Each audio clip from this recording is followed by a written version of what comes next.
Are you looking to get PMP certified and wondering where to get started? Look no further. This is the course that I've designed to walk you through the PMP exam and how to get certified. Welcome, my name's Phil. I call this the PMP Nano Bootcamp. This bootcamp is extremely rapid, so you might need to watch it a few times, but by the time we're done, you'll know all about the PMP exam, the direction, and the scope. So let's jump straight in.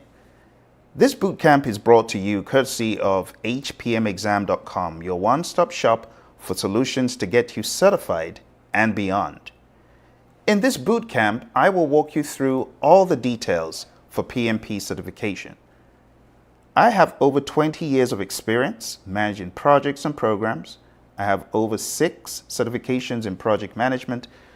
6 of those are in Agile. Many of those are in things like risk and schedule, and I'm PMP certified. I got certified back in 2005. Since I got certified, I've been helping people and companies, organizations worldwide in their project management. As you can see here, some of my clients include the FBI, the U.S. Army Corps of Engineers, the U.S. Army, NASA, the Department of Transport, the Department of Commerce, and the U.S. Air Force. I'm one of those engineers, you can say, who escaped from the work site, but I didn't forget all that I learned. I've been very focused on helping project managers across the world get good and great in their project management. There are different levels of project management, and what I seek to do is help PMs to be truly great, not just pass the exam, but be truly great project managers. My firm is called Praizion Media, and here are some of our clients worldwide. Some of these you might recognize. My background is very vast. In addition to my engineering degree in civil engineering and my master's in construction information technology, I've worked for various organizations from banking all the way to gaming. My buddy Roy is my co-trainer. You'll see him quite a lot on this course. We built out the Agile portions of this course together.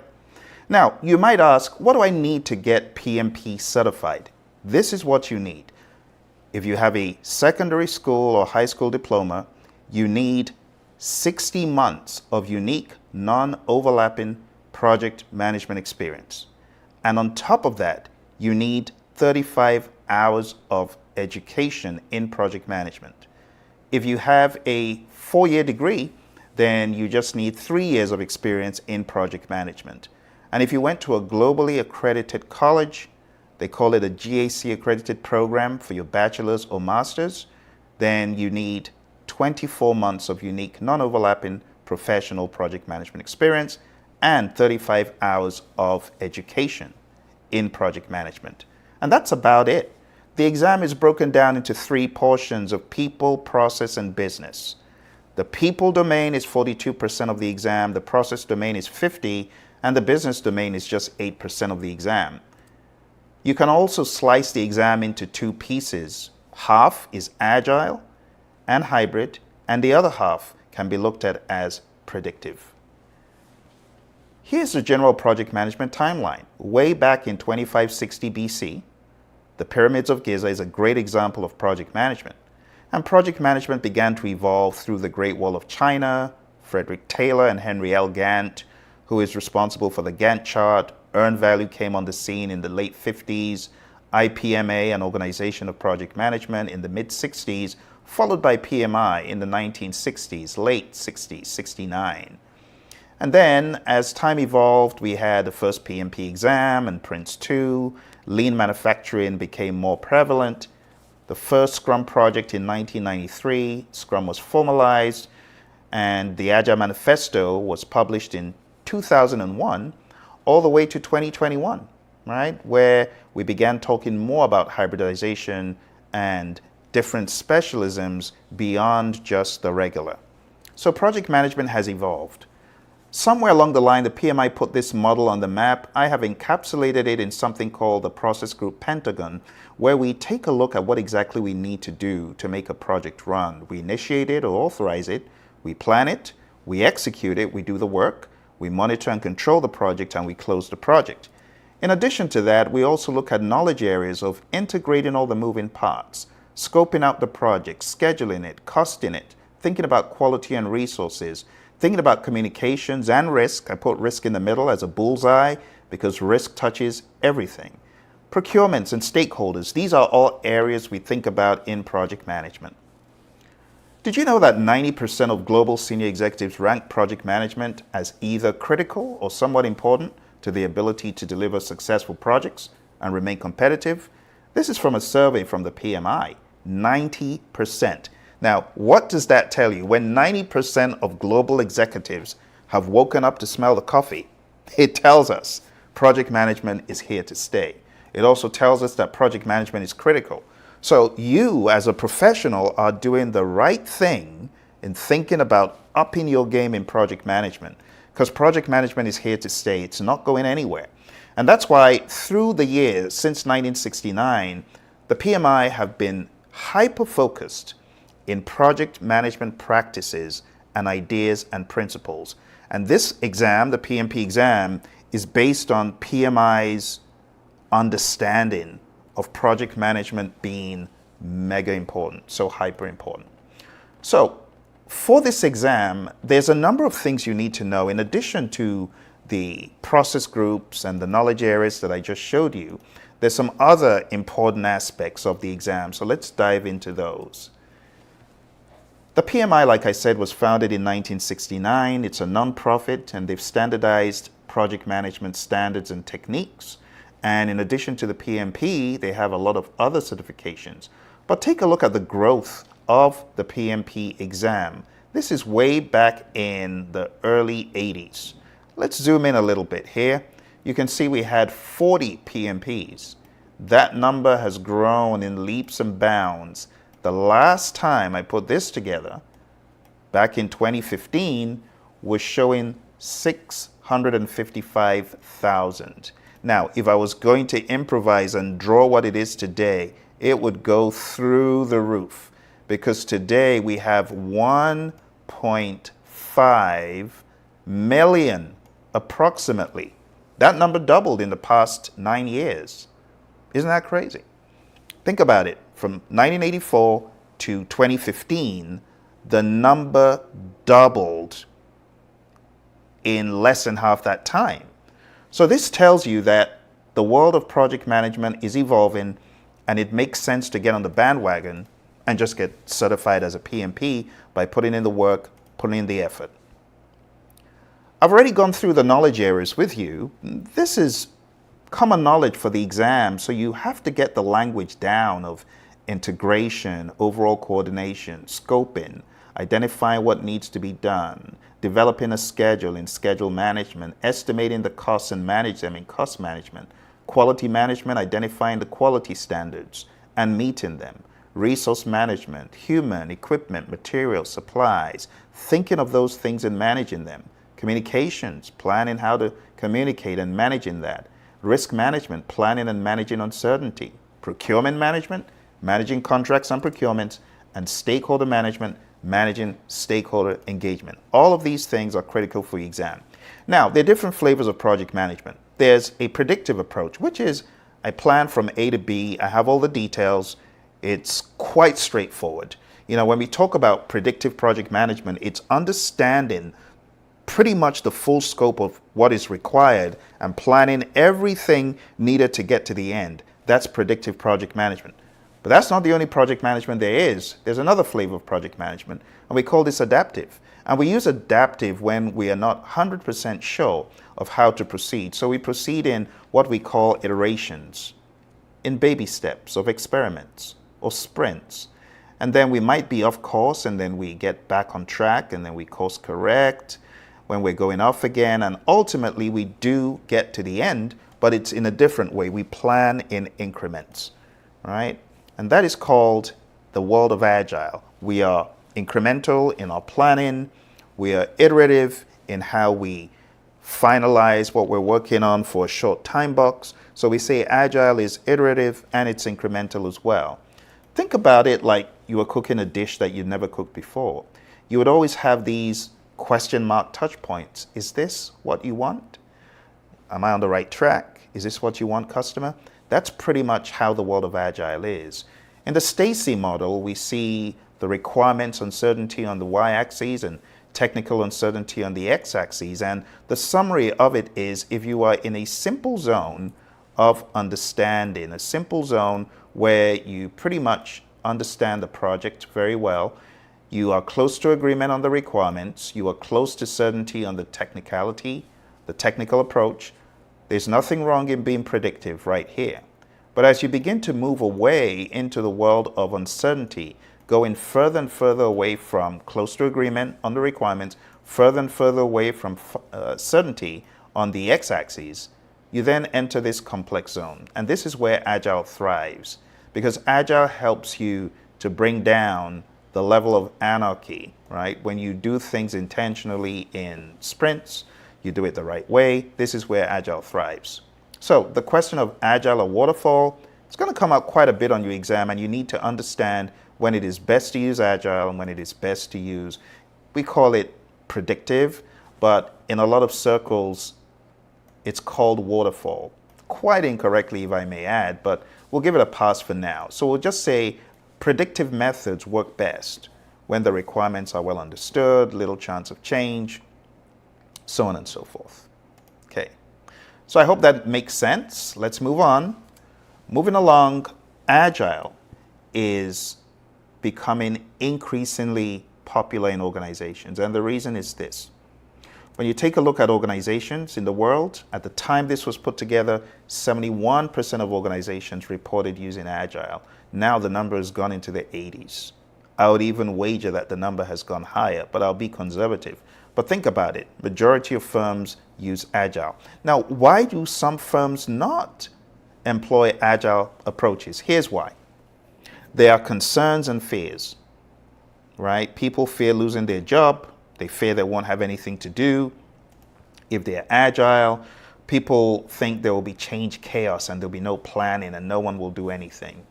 And that is not true, okay? Agile actually gets us involved in planning like never before in a different way. We plan at the strategy level in this world of Agile. The executives are encouraged to plan at that level. They're encouraged to plan at the portfolio and product level. We have product roadmaps. We have release plans, right? We have iteration plans. We call them sprint planning sessions, right? And then we have down to the day. We plan down to the day. So how on earth can anyone argue that it doesn't make sense to be Agile?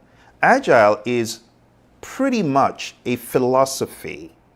It is, first of all, adjusting your mindset to pivot to the world around you pretty much on demand as needed. An Agile mindset is one that is quick to respond. But it's not just the mindset, it's the actions. And we're very passionate about this. That's why my co-trainer Roy and I, we wrote this book. It's called Agile Principle Raw and Uncut. This is one of the books we're going to be offering at hpmexam.com for the boot camp that's coming up in a few days. You don't want to miss it because you're going to get this book that covers Agile in a very pragmatic and expert way. All right, so check out hpmexam.com. If you come aboard that course, you're going to get that book about Agile. And we're going to walk you through all these things that I'm going over here. They are well covered in the book. Another big piece of Agile is the mindset of servant leadership. In the world of Agile, we promote self-awareness, we promote listening, serving those on the team, helping people grow, coaching versus controlling, promoting safety, respect, and trust, and promoting the energy and intelligence of others. These are huge to us in the world of Agile, okay? Now, like I said, the PMP exam is broken into 3 components, and we are going to be covering those 3 components at a super high level today.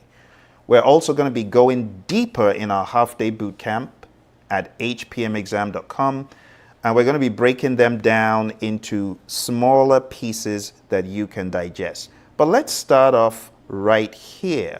Let's go into the people domain, and let me begin to unravel what the exam is about. Because if you remember, at the very beginning, I told you we have people, process, and business. These 3 domains. So let's go through the domains very briefly. Domain number 1, people. First of all, the PMI wants you to understand you as a project manager, you will be involved in conflict resolution, conflict facilitation. You will need to understand the Thomas Kilmann conflict mode instrument that I'm showing on the screen. You have the option of force or direct, or collaborate or problem solve, or compromise or reconcile, avoid or withdraw, smooth or accommodate. Which one will you choose? This is one of the topics on the exam. Second topic is leading a team. You will need to understand servant leadership, as I mentioned earlier, being aware of the 10 tenets of servant leadership as set forth by Robert Greenleaf. But not just that, you also need to understand the Hersey-Blanchard situational leadership model. You don't lead like a one-trick pony. You shouldn't. You should be flexible, able to adapt to the individual and the circumstance. On the exam, you will also be tested on Tuckman's 5 stages of team development. Tuckman's ladder. Just understanding that this dynamic happens in firms. Okay, happens where you have teams coming together and so on. Quick question for you. You are the servant leader of an agile project. A team member who is typically outspoken seems withdrawn and discouraged. She needs a whole lot of support and little direction. Which leadership approach are you most likely to use for this employee? What do you think? Whole lot of support, little direction. What do you think?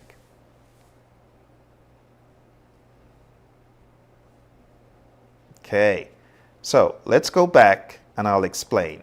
A whole lot of support is up here, right? Because this is supportive behavior on the y-axis. So a whole lot of support is over here, right? Little direction is over here. This is the confluence, right? So the best answer for that question is you want to be more supporting, right? She doesn't need direction, so don't go delegating on her. She doesn't need I beg your pardon, she doesn't need direction, so don't go coaching on her.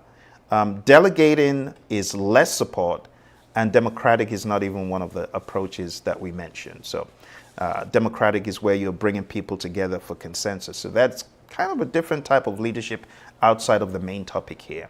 All right, so the best answer to this would have been supporting. And these are just a few of the ideas that we bring to our class to discuss with you. What is the best leadership style for managing a project? I think this one, you're going to get this one right, because now you know the trick. You shouldn't be a one-trick pony, right? So the best answer to this, my friends, is the most fitting for the project and the team. Okay? It's really all about the Hersey-Blanchard model. All right. Still in the people domain, we talk about supporting team performance. That's another task that you're meant to be able to do. You're also meant to empower team members and stakeholders. And empowerment is responsibility, giving away accountability, accountable tasks to the team, or just letting the team step up and be accountable themselves. You know, in the world of Agile, we don't push on people. Instead, we look for a more volunteer approach, more autonomous approach, and you will be tested about that. Do you know that in the world of Agile, we are more team-led than centralized, right? In the world of Agile, we don't rely on a one belly-button accountable team leader. Instead, it's distributed across the entire team. Something else you need to know for the people domain is ensure team members and stakeholders are adequately trained. You also need to understand how to build a team, and part of the tenets I just mentioned will come into play here. You also need to understand what it means to address and remove impediments, obstacles, and blockers, what it means to negotiate project agreements, because there's all sorts of agreements, right? What it means to collaborate with stakeholders, understanding the power interest grid, you know, also call the influence impact grid when we change the dimensions or we change the parameters on the X and the Y. So understanding this grid will come up as well, and understanding the SEAM, the Stakeholder Engagement Assessment Matrix. So things like that you will encounter throughout our training. Also, building a shared understanding. The PMI expects you to understand how to do that, how to engage and support virtual teams, the importance of ground rules, team charter, social contract, team contract, all the same thing. You got to understand those as well. And mentoring relevant stakeholders. You got to understand mentoring is important and you should dedicate time to do that. Last but not least, in the people domain, we have promote team performance through the application of EI, emotional intelligence. All right, so my friends, that's a lot of stuff. But here's the good news. You don't need to go that distance alone. That is just one piece of what I have for you today. As I mentioned earlier, we are having a half-day boot camp. And this half-day boot camp, it is part of a bigger course that you will definitely find value from. And I'm going to walk you through the steps in this course, and you can decide, is this something that will benefit my career long term? Let's take a look real quick. So we have a live half-day boot camp. Look for the details at hpmexam.com, okay? hpmexam.com is your one-stop shop, like I said, for not just PMP training, but even beyond, because this course is a lifetime access course. So here are the different pieces of it. Half-day boot camp where we tackle in detail the people, the process, and the business domains, right? When we go into people below the surface that I'm showing you here, and process and business, the next step is for you to take mock exams, for you to take quizzes, for you to beef up your understanding. And here's how we do it.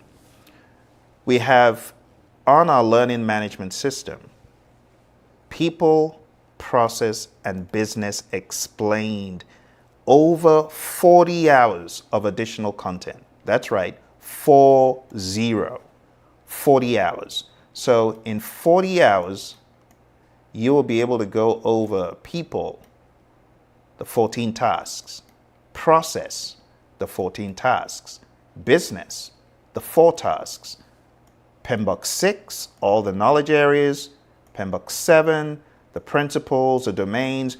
You will have access, lifetime access, by the way, right? This is lifetime access to go over all of these, and also the Agile Practice Guide training. You will have training that goes into every detail you need for your PMP exam. And not just that, you will get the Agile Principle Run and Cut book in addition to the lifetime access course. We'll deliver this to you by PDF very speedily. You're also going to get this called Project Management Essentials. This is a 400-page book. You can see these are high-quality books that have been put together as a result of my work in project management over the past 2 decades. I'm a buddy Roy. And last but not least, you're going to get this book. It's called PMP Exam Immersion. Now, why do we provide all this literature? Well, all this literature is to help you to find areas of improvement. You may not need to read all of this information. What you do need to hone in on is your weak areas, because remember, PMI expects that you have project management experience. So there's some things you might already know pretty well, but there are going to be some things you're like, ouch, that hurt. I need to go read that up. And that's why we have these flavors. So the PMP Exam Immersion book covers people, process, and business. Okay, we deliver that to you. It's about 587 pages. Then we have Project Management Essentials, which is more for the predictive elements that you may be finding you need more help on. And this is for the agile areas. Now, to bring it all together and hybridize it, we have this. And to be quite honest, a lot of our students just read this and a lot of this. Some of them read this more if they feel they have agile knowledge but not enough predictive information. So we deliver a smattering of materials to you. We also have a 25-hour download MP3 for you to listen to around the clock. And then we have 2 full mock exams and many smaller quizzes and tests to beef up your understanding. The other cool thing about this program is you're not alone because we have other people studying and they meet over the weekend in a boot camp. This is a brilliant offer that you don't want to let get away because right now it is at a steal. Let me show you one more piece of this offer that I have not made visible like this before.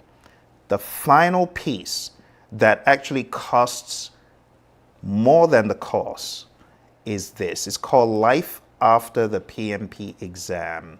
And what you're going to get from here is live coaching and training with me after you get certified. And you're also going to get a lifetime access course to help you achieve excellence. And that's about 10 PDUs in addition to the live training that I just talked about after the exam. This is a ridiculous steal, my friends, that you don't want to get away because the cost of life after the PMP exam is actually more than the cost of the course. So this is a great way for you to get in and secure lifetime learning. Lifetime learning, and when you come on the program, you have a place to go to as a professional. You have a project management family because it's not enough for you to be in a massive gathering where you feel lost. No, here we have individuals who have been through the program for PMP and are now learning and teaching with me and coming along. This is definitely something you want to do. So to sign up for this program, you need to go on down to hpmexam.com. Don't miss a minute. Don't miss a beat. Go there right now and sign up. And the moment you sign up, we begin our journey together. We have one of the main hpmexam.com boot camps coming up. You will be in that live boot camp with me. You will learn people, process, business, and then we will begin our deeper journey to start digging into the material under the hood, going into people squarely, 14 tasks, videos, very engaging to watch in front of a live audience, by the way. This is not material that was recorded in isolation. You will actually hear students' voices. You will feel like you are part of a participative audience, okay? And like I said, it's a lifetime access course. So what do you have to lose? Absolutely nothing. You'll always be able to refer to the tenets and the ideas beyond your PMP. And like I said, after you get certified, you'll be welcome to join me in Life After the PMP Exam, where I will be equipping you, right? And this is 2.5 hours over 4 months. If you go to hpmexam.com, I don't think you'll believe the price point. But that price point will not be there forever. It will be going away. So I need you to go on down to hpmexam.com right now. Look for the link in the description below, wherever you're watching, whether on Facebook, on Twitter, on LinkedIn, on Instagram, wherever you're watching. Capitalize on this deal right now because it's not very frequent you get these sort of lifetime offers to not only get PMP certified, but to go beyond your certification. Okay? So, over the past number of minutes, we talked about the people domain. I walked you through the 14 tasks. Now we're going to go over the process domain and we're going to go over the 17 tasks. But hold on tight because this is going to go very quick. Are you ready? Let's jump in. The process domain, 17 tasks. You ready? Now, before I go into the process domain, I want to alert you to a very important page in the Agile Practice Guide. This is where we have the breakdown of predictive, iterative, incremental, and agile. And this is one of the things we hone in on our course. Also, understanding the continuum of life cycles, we'll hone in on that as well. And Scrum. Now, we don't have enough time to do that today, but we will go deep into Scrum in the training. And I will be unraveling and explaining the intricacies. There's a lot of tiny little intricacies when it comes to Scrum that it's very easy to blow past. I got certified as a Scrum Master in 2011, about 13 years ago. But I tell you, there's a lot of stuff I blew past. I will be highlighting those things so you don't get lost, okay? And also on the program, you'll also be able to listen to my buddy Roy, who will share some insights. He'll talk about various aspects of the course. Now, before we go any further, I'll let you get a little insight into my buddy Roy and his perspectives about this particular task. Execute the project with urgency required to deliver business value. I want you to get a little taste of what Roy has to say. So let's listen. Let's go. Yeah, so it's actually a really valuable thing to do, regardless of the process that you're following, to try to find ways of doing things incrementally, not just for gaining feedback, which is a huge value, but also you could potentially get incremental return. So if you can do things in smaller chunks, deliver them, get some kind of return, either knowledge or in funds or whatever it happens to be, delivering things incrementally can be a major benefit for your organization. Now, what we want to try to do is we want to try to build things in what we call an MVP. I want to be clear on, there are three little phrases that we're going to go through: MVP, MMP, and MMF. Acronym soup here, right? But we'll get there. All right, so the intent with this is to discover the minimum amount of functionality we could deliver in order to get some kind of return out of it. And again, return could be happy customers or knowledge or whatever it happens to be. Let's talk about those three different phrases. So first, there's the MVP. That is the minimum viable product. Now, people often get the MVP confused. It's misused all over the place. Quite honestly, I misuse it intentionally because it's such a familiar term. I'll use it regardless of what I'm trying to say because it's just an easy term for people to remember. But MVP is supposed to mean to discover the minimum viable product. It is a discovery. It's a learning exercise of discovering, is this product or this thing that you're delivering, is it a viable thing that people are going to want to make use of? It does not mean you have to build anything. You could just do it as an experiment, doing some surveys, doing whatever it happens to be. That can be your minimum viable product. Just talking with people could be an MVP, just to make sure that you're going the right direction and it's something worthwhile doing, right? It's an experiment. It's a learning exercise. It could include functionality or it may not include functionality. Now, the next one is the MMP. MMP is minimum marketable product. Now, this is different. This is actual functionality.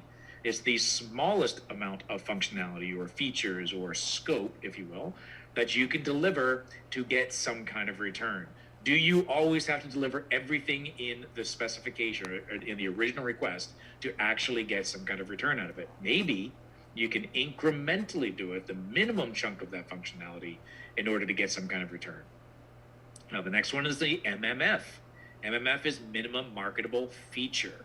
So MMP is the entire product, something that you are usually used. MMP is usually used when you're doing something greenfield, something brand new, something that is not already existing. You're trying to discover the smallest amount of stuff that you have to do to deliver that initial product delivery. MMF are the additions to that. What's the minimum set of functionality that you need to do to have a usable chunk of functionality or features or scope or whatever that's actually going to get some kind of return? So you will need to know those terms. MVP in particular is the most widely used, also the most widely misused term, but you get the idea. There are ways of encouraging the minimum. Every one of these has something in common. Minimum, right? The minimum viable, minimum marketable.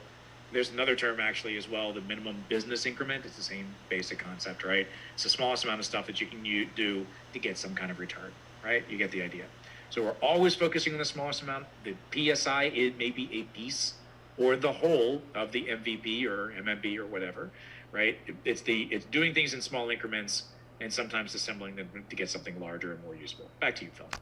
Awesome stuff from our buddy Roy there. Thank you, Roy, as always. So that is a very good opener for the first task. Execute project with the urgency required to deliver business value. And Roy implicitly covered this. You want to understand the opportunity through a different lens. And he called this taking a look at the MVP, minimum viable product. But that's just one. That's just one thing in 17. So let's get our skates on and let's begin covering all the other pieces that you need to know in process, the process domain. Okay. So again, that is number one. Let's go to number two. Number two,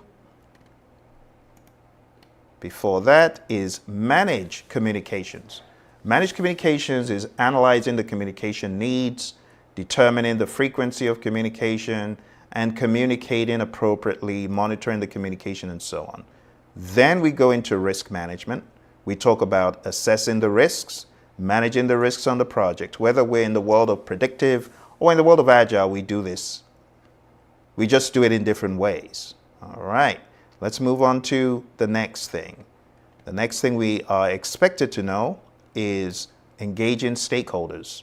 We talked a little bit about this in the people domain, but this is going a little bit more technical into some of the tools and stuff.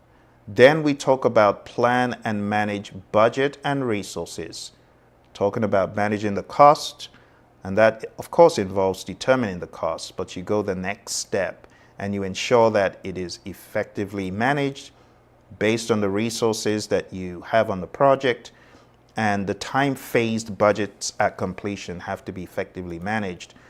Then we talk about planning and managing the schedule. We determine the timeline for the project. That is a huge one. That's the project manager's bread and butter. I always say that because without a timeline, what are you managing the project to, right? Because we say project management is the application of knowledge, skills, tools, and techniques to a project that is a temporary endeavor. Temporary means it has a beginning and an end. And we use our schedule to really harness in that control of getting to the end at the right time. Then we've got plan and manage quality of products and deliverables. Quality, in my mind, is four things.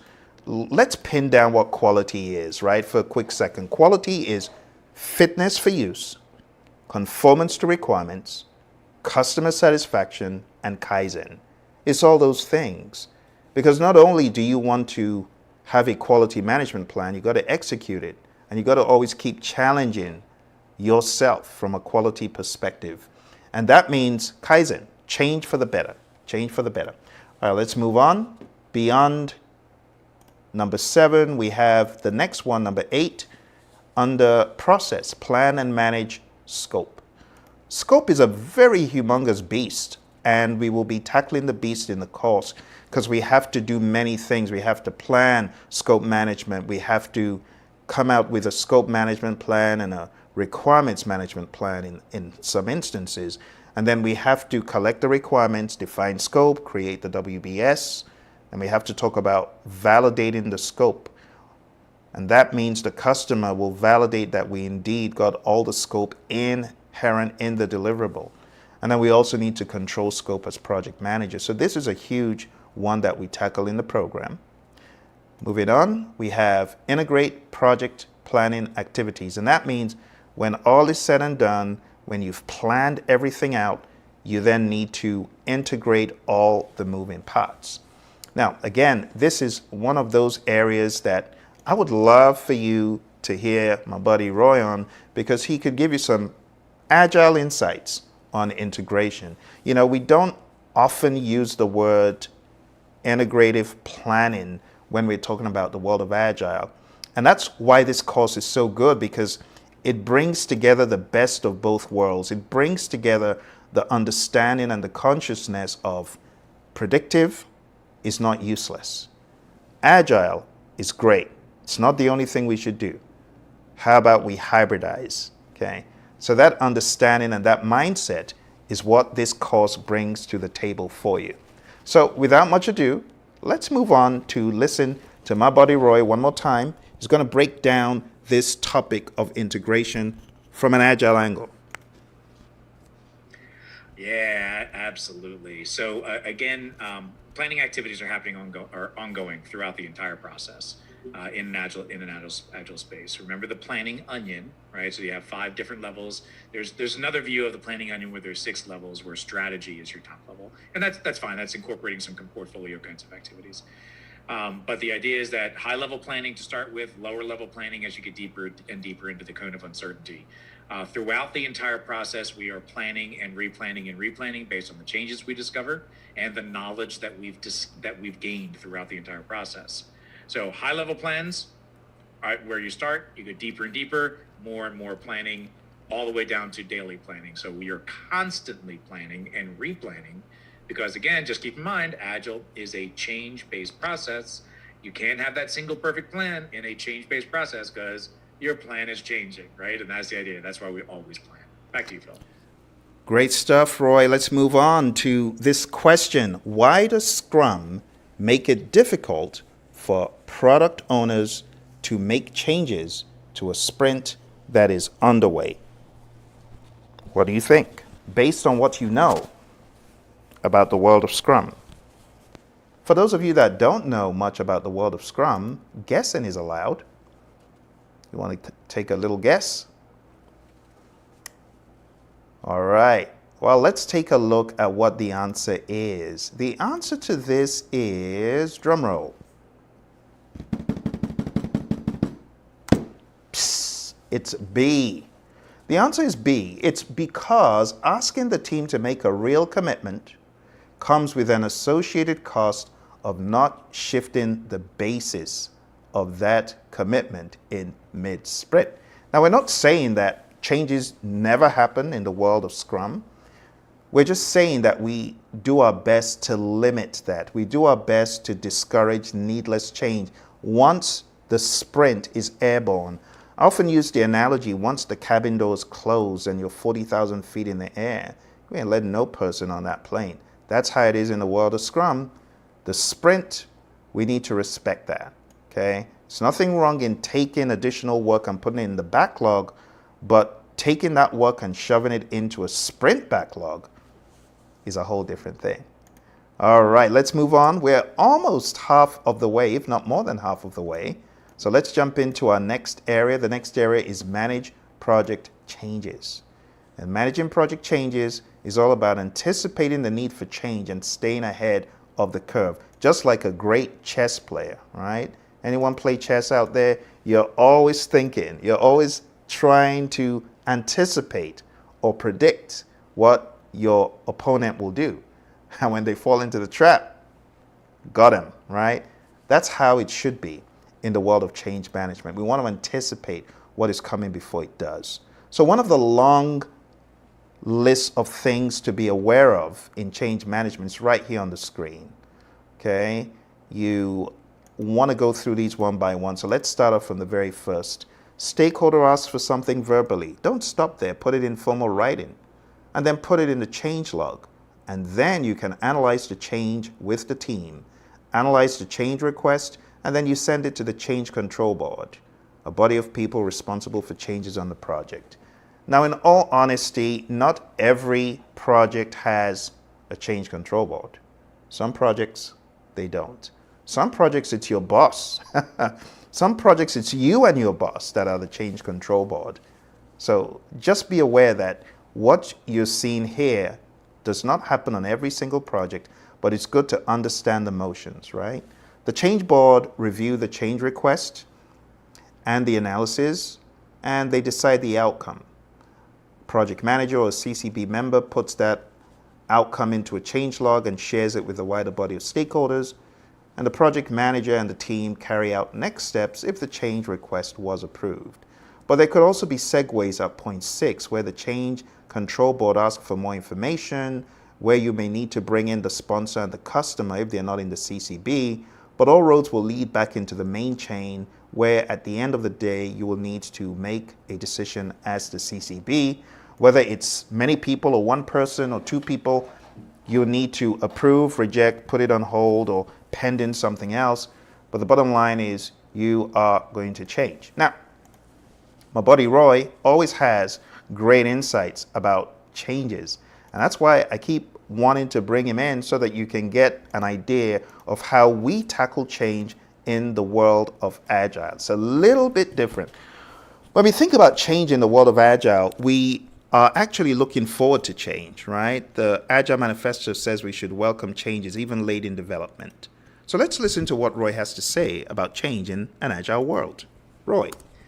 So managing change in Agile, that's what it's all about, right? This is the whole purpose of Agile, right? So the main thing is that that you need to accept the change, right? So the first is to start with the mindset, the behavior. That change is inevitable. It's going to happen. So you can try to ignore change happening or ignore the potential for change to happen, but it's going to happen, right? So even in those things, those projects that we feel could be our best suited for predictive, there's still likely going to be change that's going to occur. So start by assuming change is going to happen. Get comfortable with unknowns. That's the way Agile is going to work. You will be uncomfortable for a fair bit of it because there are so many unknowns. Get comfortable with that concept. Now, the reason that we allow change to happen is because it is in our customers' best interest. It is in our best interest to allow that change to happen so that we can build better products for our customers. If our primary focus is customer satisfaction, building according to a plan which may be flawed is not going to build customer satisfaction. Changing in order to build for customer satisfaction means changing your plan, right? So we're going to allow that stuff to happen naturally. Again, when we allow these changes, it's not change chaos. We want to be very disciplined about it. Any change that comes in, we evaluate it against priorities of other work and the size of the other work. So we go, instead of going to a change control approach of trying to not let change happen, we instead allow the change to happen and then negotiate that change with other things that are already prioritized. So instead of controlling it, we negotiate it. It's a different mindset, a different approach. Okay, back to you, Phil. Awesome stuff as always, Roy. Let's take a look at this. A major theme in Scrum is inspect and adapt. Which of the following best summarizes that theme? Is it A, Scrum insists on auditors who frequently inspect the work? Is it B, Scrum recommends that upper management inspect the burn down charts? Is it C, Scrum emphasizes taking a short step of development, inspecting both? Or is it D? I'll let you read it. It's a bit of a long question, so take your time and let's see what you come up with.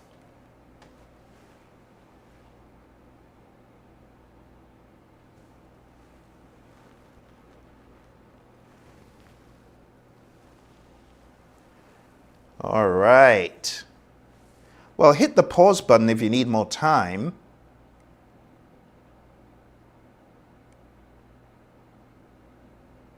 So, let me explain the answer, okay? The best answer to this is option C. Scrum emphasizes taking a short step of development, inspecting both the resulting product and the efficacy of current practices, and then adapting the product goals and process practices. So when we say inspect and adapt, right? All the other options are not it. They are not correct, okay? All right, well, we've had a lot of fun so far. For those of you who are just coming, I want to remind you that we have the hpmexam.com bootcamp. All you need to do is go on down to hpmexam.com, take a look at the upcoming date, sign up. You'll be able to be on a live half-day boot camp. And you will also get on-demand lifetime access. You will also get, after you are certified, you will get access to Life After the PMP Exam. And the Life After the PMP Exam curricula is a combination of my ideas and the great work of my mentor, John C. Maxwell, who wrote the book, How to Be a Real Success. He wrote the book, The 21 Irrefutable Laws of Leadership, and more. In this curriculum, I'm going to be going through my book, as you can see here, How to Succeed After the PMP Exam. This is a dialogue that is going to help elevate your game as a PMP. It will show you what you need to do to really succeed, how to be a real success. I'm going to show you what John thinks. I'm going to show you what I have found to be pragmatic in the world of project management to help you exceed, not just to be a PMP, but to be a PMP plus. All right? So to be part of that, go on down to hpmexam.com. We're covering the people, the process, and the business domains in great detail. All right, so let's jump back into where we were before we took a little break. We were talking about the process domain, and we had talked about changes, and I had given you a little exercise.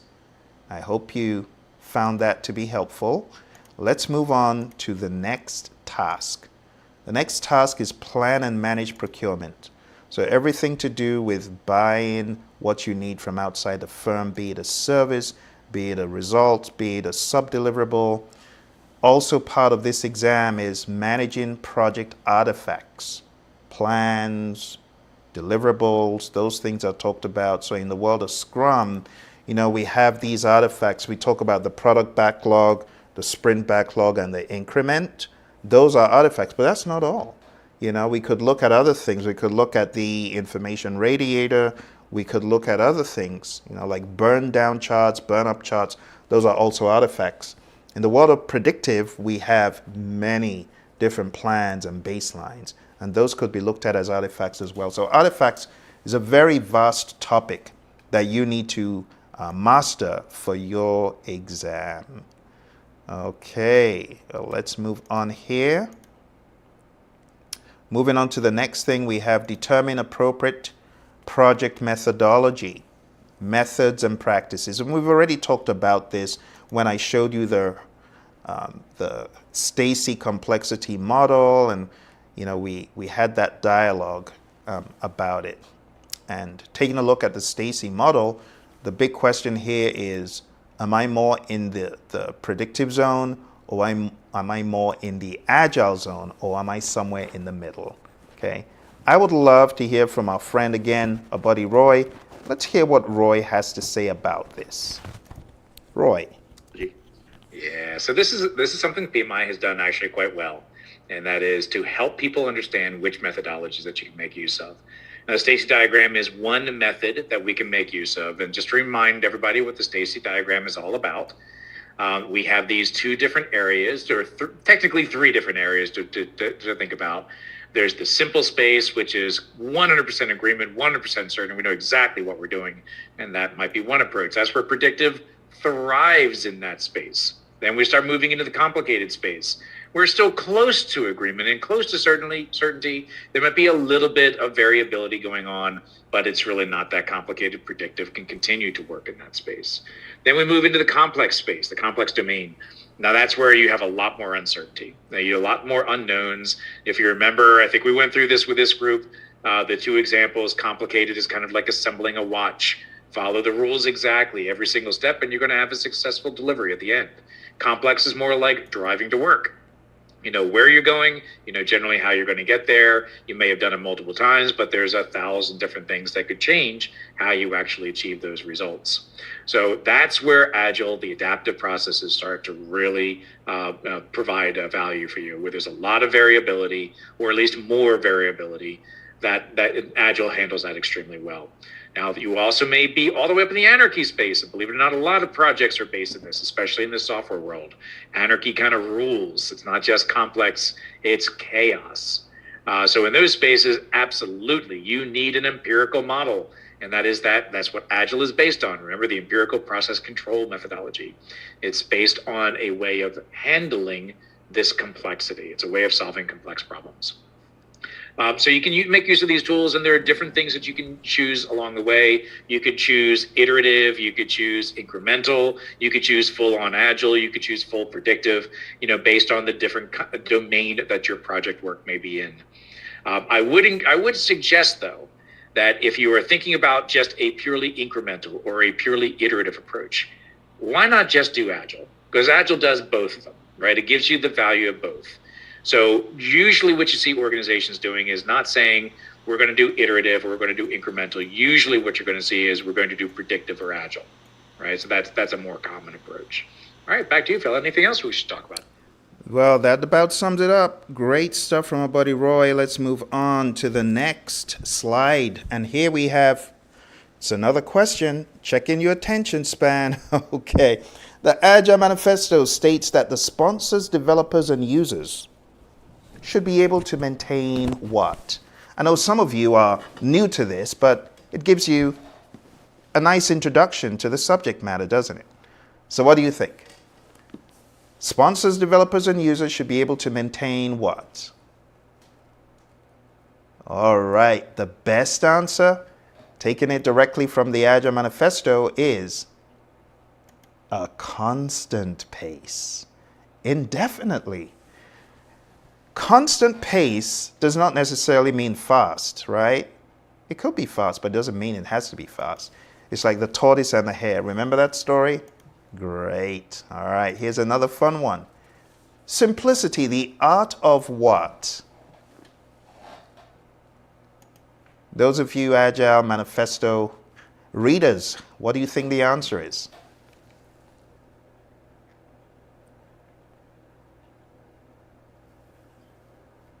All right. This simply states simplicity, the art of maximizing the amount of work not done, is essential. Okay, let's move on to our next area. The next area for the exam is establish project governance structure. And what does this mean?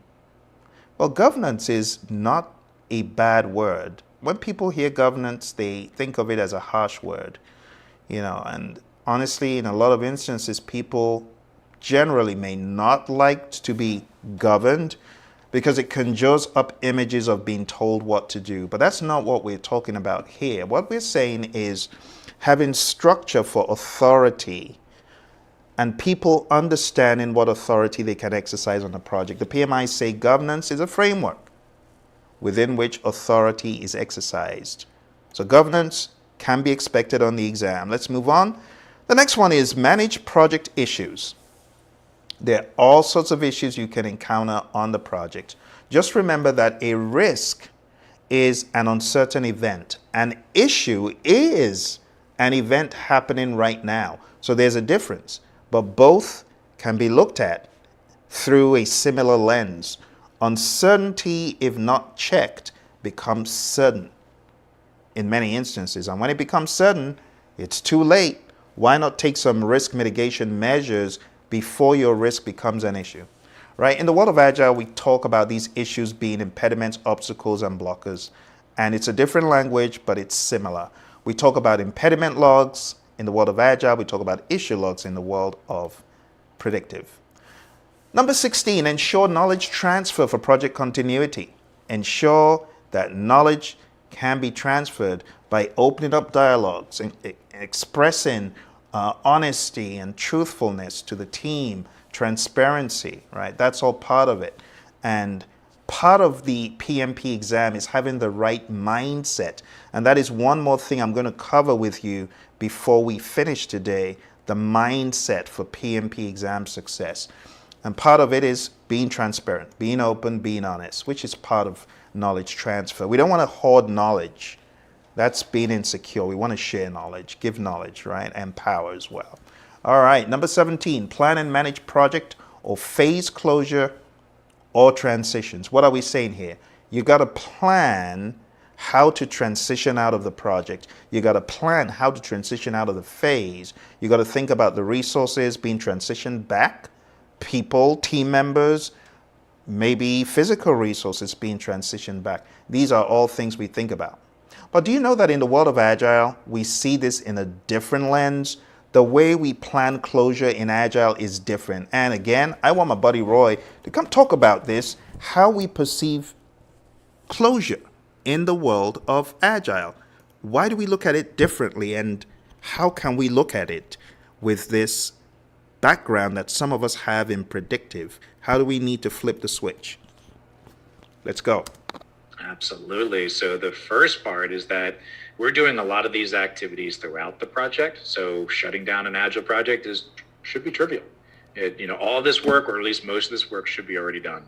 We're also not doing phases. So it's not just closing down a project. This is all talking about shutting down phases. We don't do phases, right? We're always looking on continuous delivery, value delivery. So there really are no phases. It's just the next thing we're delivering. There's very little to do at the end of a project or in order to, just dot those I's and cross those T's. Now, there may be some final things that you do want to do, especially when you're talking about procurement, and buttoning up all the financials, that sort of thing. Yeah, sure. But again, you should be doing a lot of that work already along the way. There can be some value in doing a retrospective for the overall work. Go ahead and do so. There's nothing wrong with doing that. But again, these should be pretty quick meetings, nothing really that onerous. Don't have massive meetings. They generally don't work. So shutting down an Agile project is really pretty simple. It should be pretty close to just pushing the button and saying we're done. That's where we want to get to. But it might take you some time to get all of that, to be able to do all those activities throughout the project, right? Yeah, Roy, so let's look at an example. Product owner suddenly gets word that a bunch of things in the product backlog aren't needed and needs to, discontinue work. What would that look like if the product owner realized, wow, we got all the value we need? What happens? It's an awesome thing, right? So keep in mind that we want to have that mindset that every time we're delivering something, it could be potentially the final delivery, right? So we are always prepared for shutting down. It's sort of like, watching a television series, it's always prepared to be canceled, right? So Yes. You're just, think about how you're going to write that, have some conclusion at every delivery so that it feels like this thing is completed and ready to go at all times. So that means you're always prepared for shutting down. Always prepared for shutting down. Thank you for our buddy Roy there. Awesome coverage. Let's talk about this. In the closed project or phase process, which of the following inputs is used? Ooh. That's a tricky one. What do you think?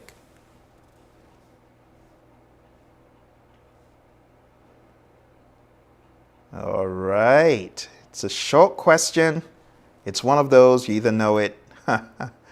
You either know it or you don't. Huh? Okay, the answer to this question, my friends, is not Lessons Learned Repository.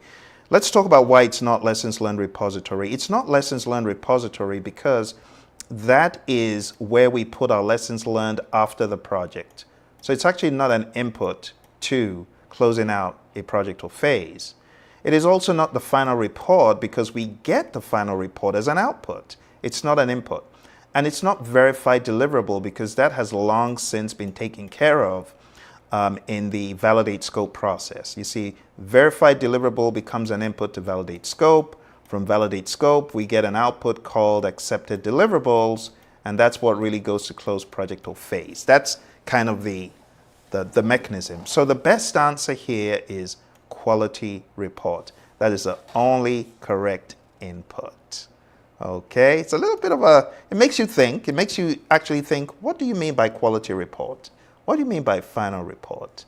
So quality report is state of the union address for quality on the project. How well are we doing? What is going awry? And so on. Final report is what you get out, not what you put in. Okay, a little trickery there.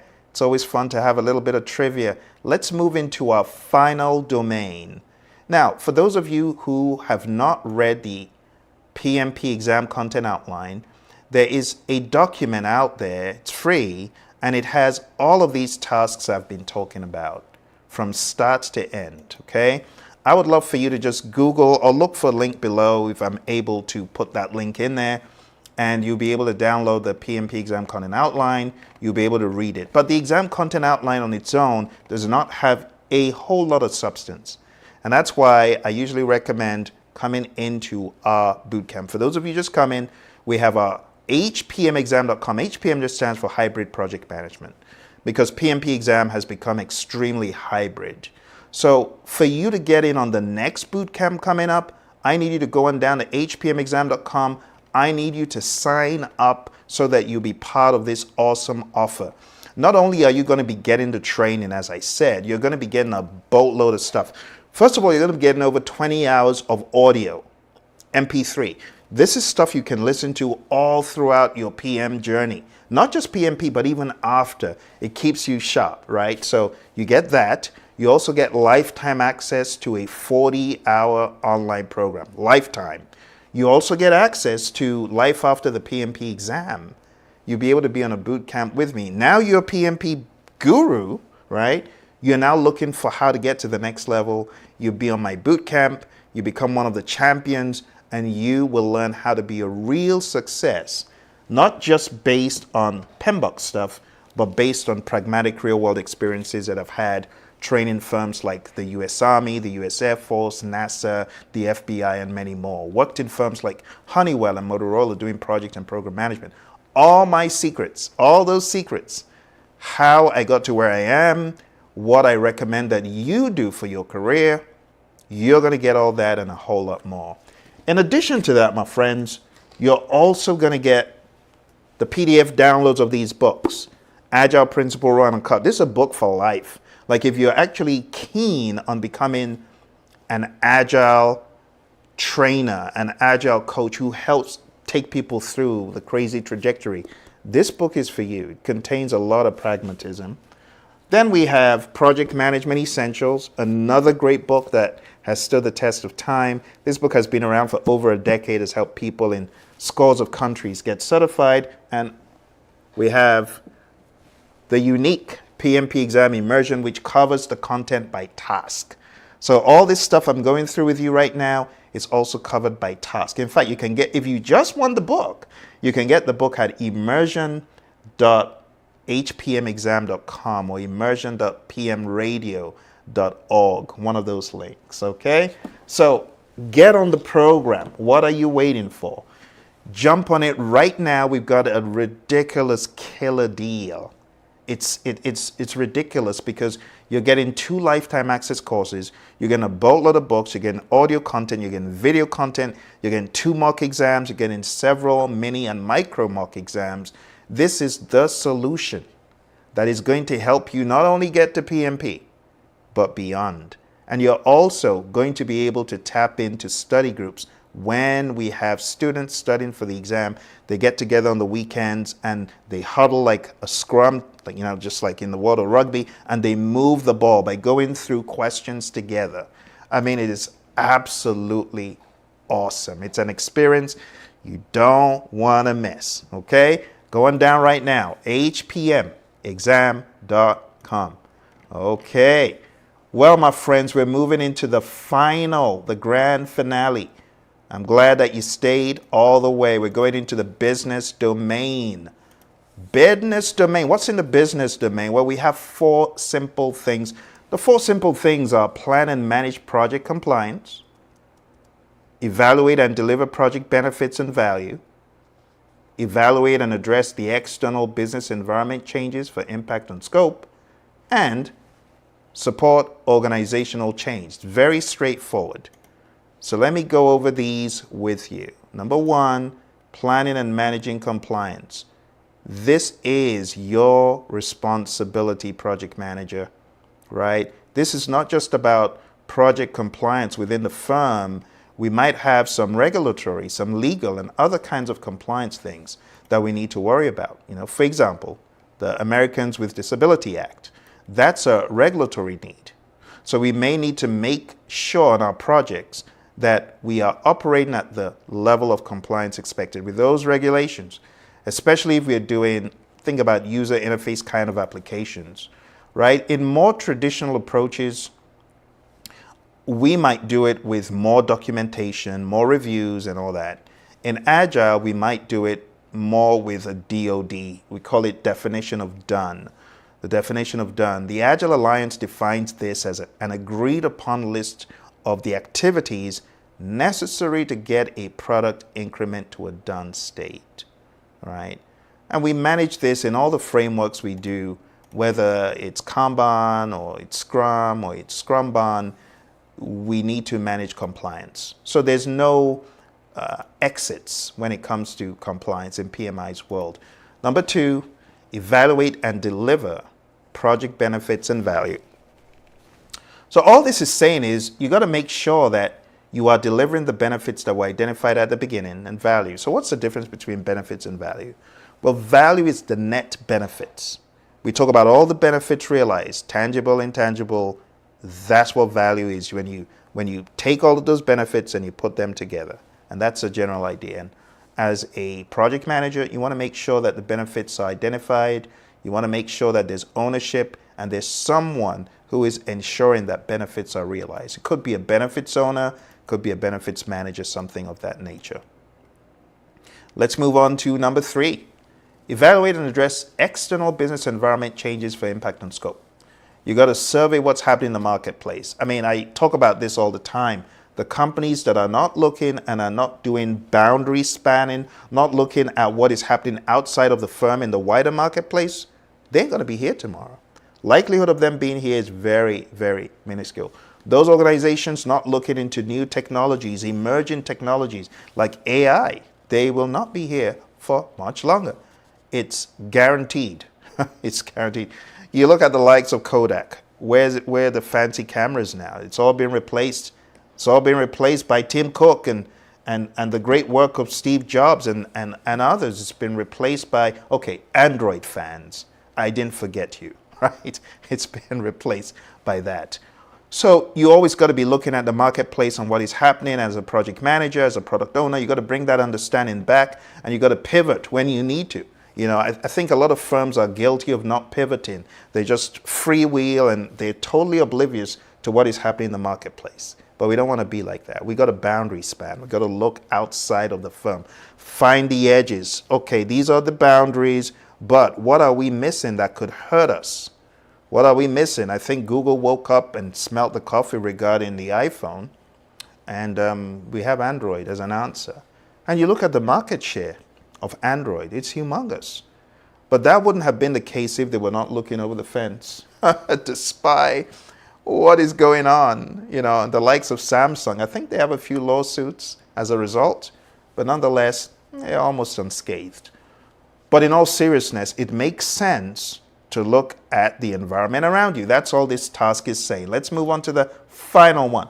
The final one is support organizational change. So assess organizational culture, evaluate the impact of organizational change to the project and determine required actions. And lastly, evaluate the impact of the project to the organization and determine required actions. And that's it, my friends. We have gone through people, process, and business. And so far, we've probably spent about 1 minute and 12. Now, can you imagine multiplying that by 3, being in a classroom with me for half a day? Can you imagine that? A half-day boot camp with your buddy Phil, where I'm taking you through all that is needed for PMP success, showing you the peaks, the valleys, the highs, the lows, the secrets. Which is why I want you right now, I need you to go take action. But first of all, I am appreciative that you stayed this long because I know a lot of people came through during the webinar. But thank you for coming and staying all the way to the end. Because now this is where I urge you to take action by going down to hpmexam.com and signing up for this brilliant half-day bootcamp. You're going to be so glad you did. Because beyond the half-day bootcamp, you're going to get all the lifetime access courses and the books and the audio and the mentoring and coaching. It's going to take you levels above where you are now. This bootcamp is not just about getting you certified. It's about helping you to kill the game, to be a boss. When I say a boss, I mean you are in the boss driver's seat. And the way you get there is by getting certified and then continuing the journey. For those of you who might already be PMPs and you're like, well, Phil, I wish I would have been able to capitalize on this. Well, it's all is not lost. If you want to be part of my program where I teach PMPs after the exam, well, you need to go on down to the website. It's leadershipavenue.com. For those of you who are already PMPs, if you want to be part of my coaching for 4 months to take you levels above your PMP, go on down to leadershipavenue.com. Okay? When you get to Leadership Avenue, you'll see the program. And like I said, people who get this PMP program, it's like getting that for free. It's ridiculous. But take advantage because these offers are not going to last. This is the last month you're going to be able to get it at that affordable rate. To get PMP training, to get an Agile book for life, a book on predictive project management that makes it rather agnostic, and this awesome publication that brings it all together to hybridize it, plus 20 hours of audio, plus 2 mock exams, several quizzes. The options are endless. Let's take action, my friends. Go on right now, hpmexam.com. I want to see you in my boot camp. I want to see you in my half-day boot camp. We've got one coming up pretty close. And we have them all throughout the year, but you got to keep your eye on that page, right? Because seats go quick and the opportunity goes quick. So go on down there right now. I would love to see you in the training, okay? Do you have any questions, comments, concerns? If there are any roadblocks I can remove for you, I would love for you to put a comment down below or to the side, wherever you're watching, whether you're on Instagram, on Facebook, on YouTube, on Twitter, wherever you are. Put those comments there, and I'll get back to you with answers to your questions, okay? I sincerely wish you all the very best. I'm going to show you one more piece of valuable information. I told you I was going to be covering the mindsets for the PMP exam. I'm going to show you my 36-step mindset mantra. And there are 3 mantras: people, process, and business. Are you ready? Let's jump into it. People mindset mantra. Number 1. Make your customer success a primary goal. Advancement. Work with the customer to move the project forward. Any options that don't move the project forward are likely wrong. Fairness. Treat others fairly. Excuse me. Steward. Protect resources entrusted to you. And treat those resources with care. I've been speaking for 1 hour straight, so do excuse me. All right, team. Focus on stakeholders and team health and well-being. Team trust. Trust the team and their judgment. Allow them choose their way of working. Number 7, servant leader. Defend the team and be a diversion shield and facilitate conflict resolution. Number 8, mentor, coach, serve, and guide the team instead of using punishment and coercion. Number 9, integrity. Do not abuse your position or title or be partial in your actions. Number 10, honesty. Be honest and truthful in all your dealings, even if it may offend others.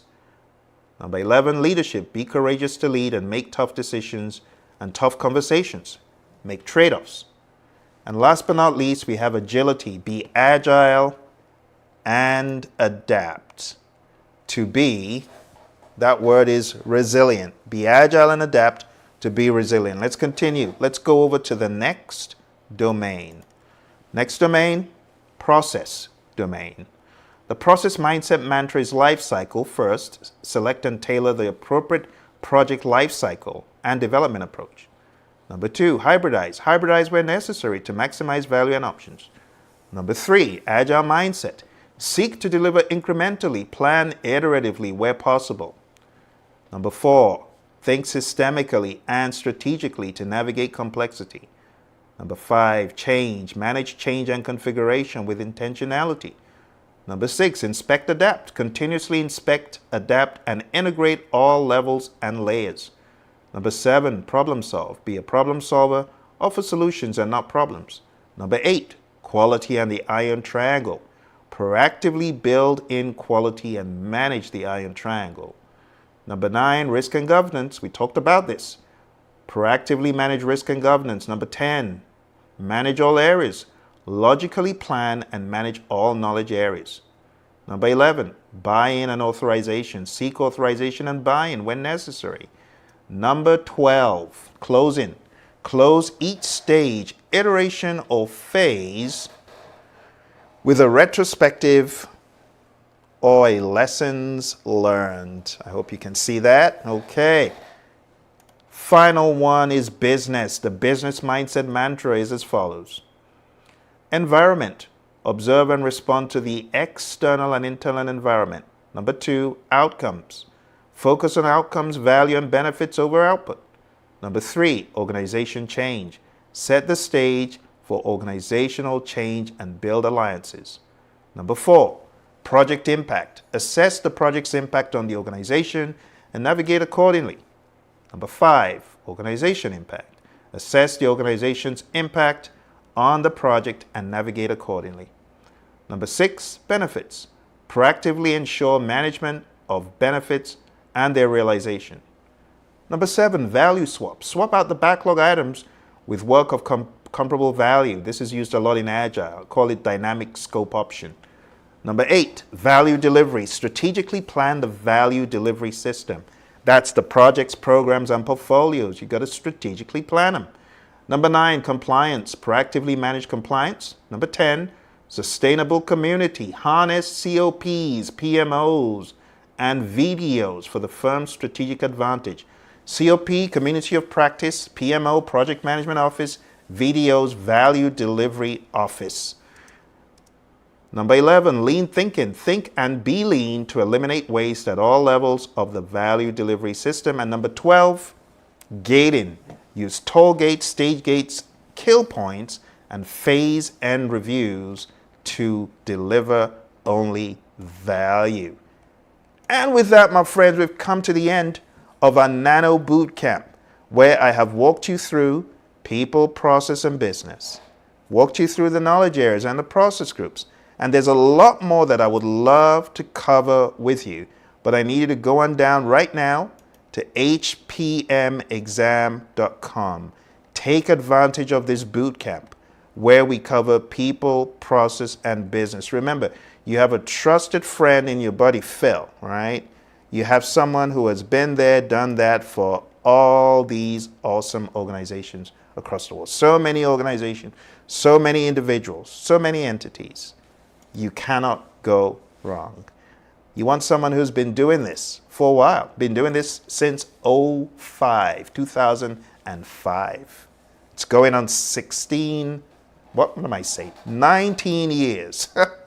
Time flies when you're having fun. Going on 19 years. So I hope you enjoyed the presentation. I hope you enjoyed the webinar.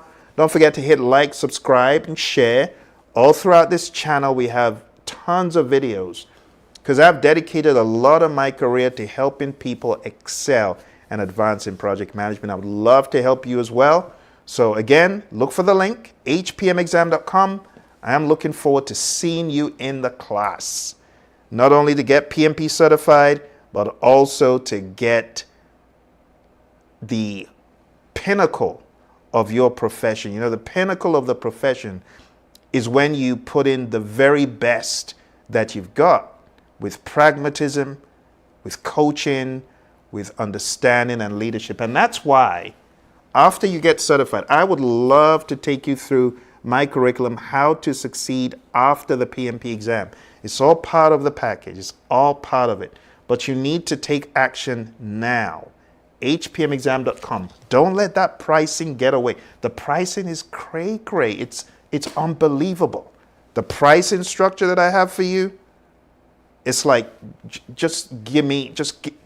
free. Just put free on it because I'm giving you 2 very high-class, world-class courses for the price of a quarter. That's really what it boils down to, because you're going to have lifetime access to 2 solid programs. And then you're going to get all of this great literature. Oh, I can barely even lift it. All of this great literature. PMP Exam Immersion. The Essentials book. I mean, one of these books costs almost half of the program, but you're going to get all of them. You're getting all of them. The Agile Run and Cut with my buddy Roy, and then Life After the Exam. And then you're going to get 40 hours of education online for your PMP and another 10 hours, both online, and another 10 on Zoom. So that's like 20 PDUs. It's just, Who does that? Who gives you all of that for this very affordable amount, okay? If you need to use, whether you're using a card, you have the access, the option to do that. If you want to use PayPal, you have the option to do that. I've made it very simple and very straightforward for you, okay? Again, for those of you who are just coming, we're talking about the hpmexam.com course. It's called a hybrid project management exam for a reason. Because the PMI, they're going to ask you people, process, business, agile, hybrid, predictive. That's why we call it hpmexam.com. Okay? All right. Any questions? Yes, lifetime does mean lifetime. For those of you asking, does lifetime mean I can have it for life? Yes. It's a lifetime access program. Once you're locked in, it's yours for life. And of course, all the books and all the materials and 20 hours of audio, yeah, that's yours for life. Okay, any other questions? So the passing score of the PMP exam is undisclosed. The PMI, they have a process that is similar to the Angoff cutoff technique, but the passing score is not disclosed. They'll grade you on people, process, business. Are you above target? Are you on target? Are you below target? Are you needs improvement? You want to be above target on all those areas. In my mind, as you know, just resign, you're going to be above target. Don't plan to be on target. You know, Les Brown says, shoot for the moon, and at least if you miss, you'll land among the stars. So don't shoot for target, because if things could go wrong. So I want you to shoot for above target.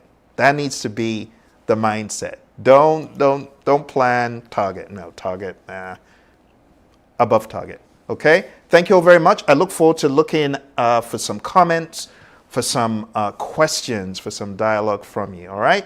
Don't forget to hit like, subscribe, share with your friends, and I'll see you in more videos on this channel. All right? Thank you for staying this long. All the very best, and bye for now.